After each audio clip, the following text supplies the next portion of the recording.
Hi guys! Magandang gabi! Welcome back po dito sa Gandara So yung channel for showbiz update. Nandito na naman nga po akong muli nagbabalik. Ang nagmamaganda ninyo kachismosang Kim Pao, wala na pong iba. Ang lokaret na si Gandara SRU upang maghatid sa inyo ng latest update and fresh happenings patungkol kina Kim Chiu and Paolo Avellino.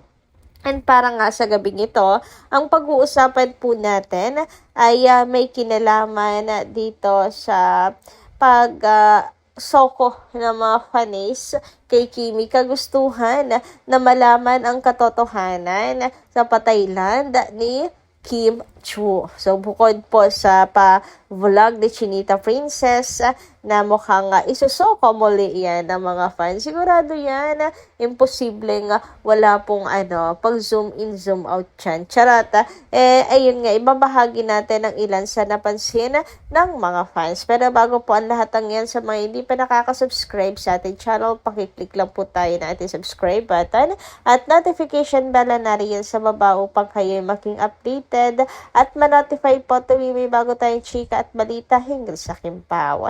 Basta mga balita na may kinalaman kina Kim Chiu and Paolo Avellino, sagot na po natin yan. And unahin nating pag-usapan ngayon, ito pong mensahe ni Miss Kris Aquino kay Chinita Princess. Grabe din talaga, no? Ang friendship nila.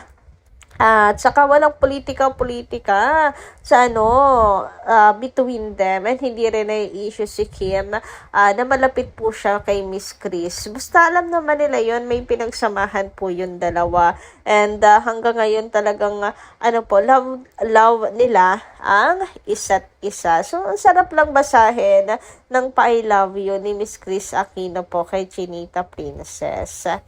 Anyway, eto nga ang sabi ni Miss Kris. Mutual respect, just like trust, is earned when it's reciprocal.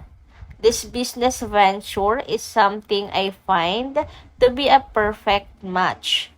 For those of us na gustong dala ang buong bahay, pwedeng mag-request in a different sizes of mix and match pouches for a large travel bag.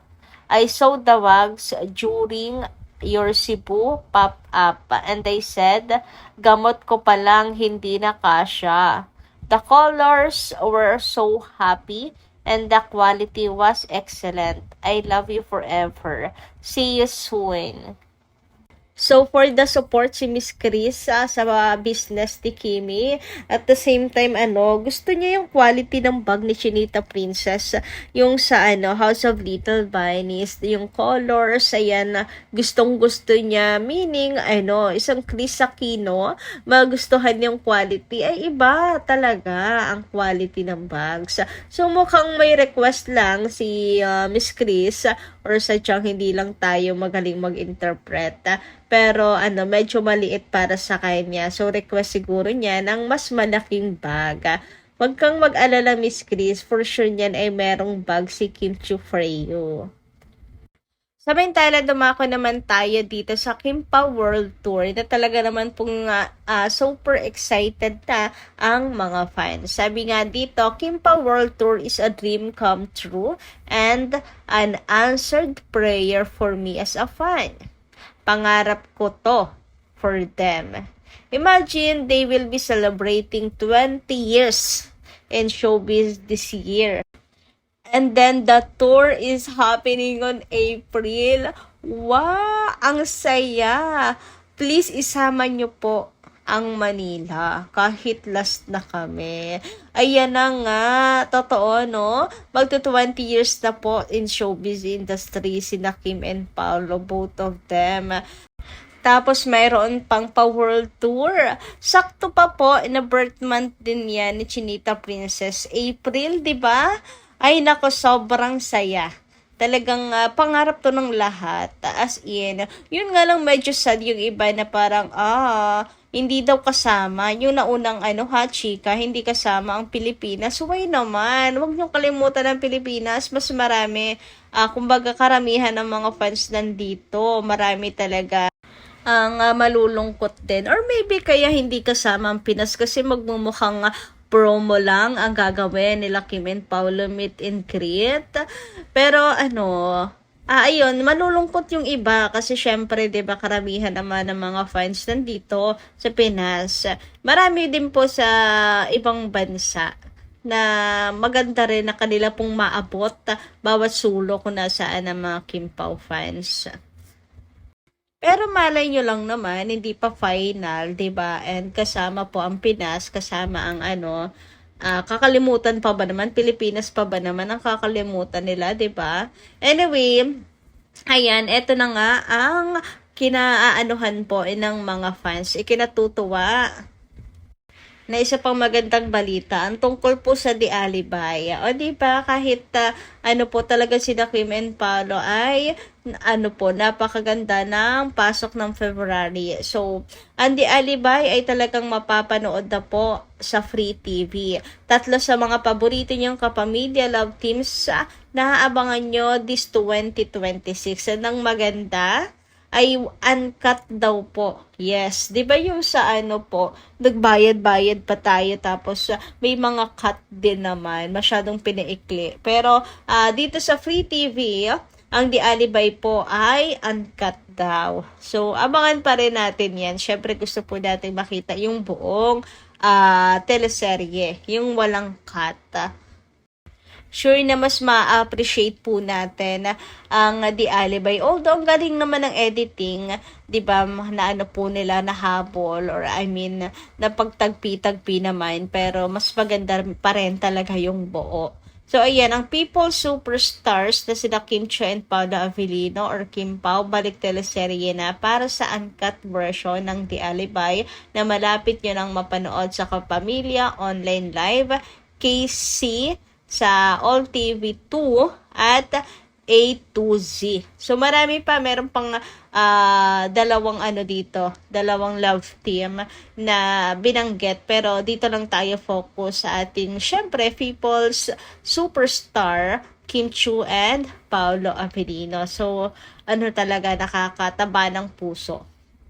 Samantala, dumako naman po tayo dito sa Thailand, trip ni Chinita Princess na kung saan, syempre, di ba, gusto natin sana nakasama niya si Paolo Avellino. Pero walang Pao na i-share ni Kimi sa kanyang mga photos, ganyan. Walang anino ni Paolo Avellino. Pero may napansin po ang mga fans dito sa mga larawan ni Kimi na kahit ganun pa man, may suot naman po siya na piece of Paolo Avellino, which is ang regalo po nito na relo kay Chinita Princess yan. Suot nga po ni Kim.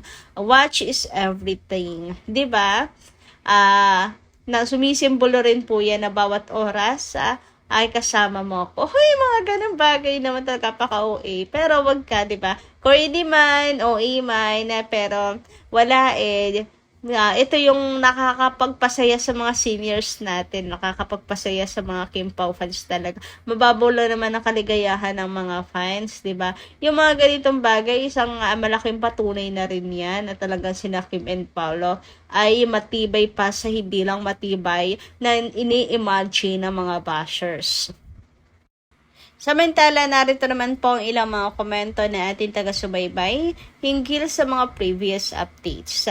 Sabi nga dito ni Ma'am Marlita Aria Rodriguez, Good PM Gandara, nabanggit ko nga kahapon nang mabasa ko na umuwi na sila Twinkle at yung asawa na iwan daw si Kim, kaya ang sabi, may tampuhan nga daw yung dalawa. Sabi ko, hindi pwedeng hindi susunod si Paolo, hindi papayag nang mag-isa lang doon si Kimi, walang kasama. Pero may nakita akong post na may fireworks, kita ko saan nandun si Kim, tapos pansin sa glass, nakita talagang si Paolo na naka-polong puti. Tapos beneso ni Kim. 'Di ba? Nagpunta si Paolo sa second death anniversary ni Sir Deo, naka-white polo si Pao. Yun mismo yung suot din niya. Siguro pagkatapos niyang pumunta sa anif, punta siya agad kay Kim. Nawala agad ang lungkot ko. Napalitan ng saya. Sabi nga, 'di ba? Pag gusto marami pong paraan.